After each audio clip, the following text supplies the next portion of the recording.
Il y a une phrase qui dit que l'argent ne fait pas le bonheur. Êtes-vous du même avis? Pensez-vous que pour être heureux, il faut être nécessairement riche? Et sinon, qu'est-ce qui fait le vrai bonheur? C'est ce que nous allons voir dans cette vidéo. C'est parti.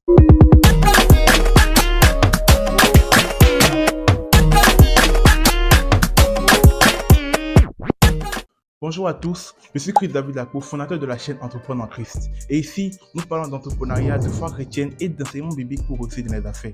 Donc si vous aussi, vous faites partie des hommes et des femmes qui impactent leur génération, je vous invite à vous abonner et à activer la cloche de notification pour ne rien rater dans nos prochaines vidéos. Il y a de cela quelques jours, je suis tombé sur une vidéo de Steve Jobs où il faisait des révélations qui m'ont sidéré. Je vous laisse avec un extrait et on se retrouve juste après. J'ai atteint le sommet du succès dans les affaires.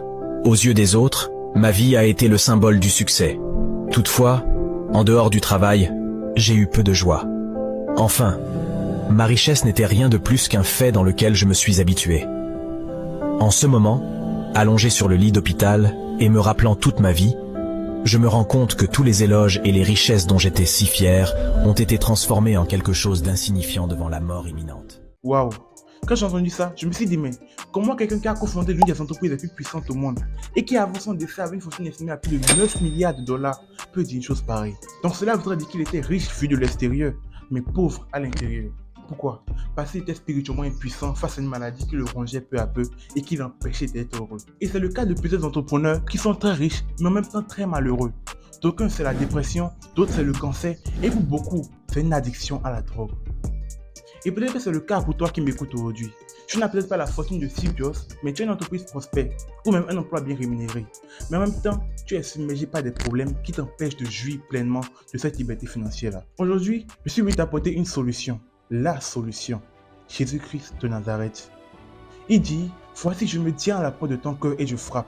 Si quelqu'un entend ma voix et ouvre la porte, j'entrerai, je mangerai avec lui et il mangera avec moi. Aujourd'hui, laisse-le entrer dans ton cœur, dans ta vie et dans tes affaires. Et tu vivras une expérience complètement différente. Je ne suis pas en train de te dire que si tu es dans ta vie avec Christ, tu n'auras pas de problème. Non, mais tu ne seras plus seul. Il sera toujours à tes côtés face aux défis de la vie. Et tu seras toujours victorieux. Je te parle d'un Dieu qui a dit plus de 365 fois dans la Bible, ne crains rien. Cela voudrait dire qu'aujourd'hui il est avec toi, demain il sera avec toi et après demain il le sera aussi. Donc, mets toute ton espérance en lui et laisse le contrôle. Maintenant, je vais vous parler de ces entrepreneurs que nous écoutons sur les réseaux sociaux et qui ont triché pour avoir le succès entrepreneurial. Certains parmi eux ont eu recours à des pratiques occultes, que ce soit des sacrifices d'animaux ou d'êtres humains. D'autres ont sacrifié leurs enfants, certains ont sacrifié leur fécondité et beaucoup ont sacrifié leur longévité. Et ils sont là à donner des conseils sur le leadership et l'entrepreneuriat, mais ils ne diront jamais ce qu'ils ont fait à côté pour réussir. Maintenant, quand vous prenez quelqu'un qui a sacrifié un être humain pour avoir de l'argent, pensez-vous vraiment que cette personne peut vivre heureux? Certainement pas. Je crois pour ma part que l'argent ne fait pas le bonheur. L'argent participe au bonheur. Mais Jésus fait le bonheur. En conclusion, c'est bien de chercher à être riche. Mais c'est mieux de rechercher d'abord le royaume et la justice de Dieu. Et tout le reste vous sera donné par-dessus.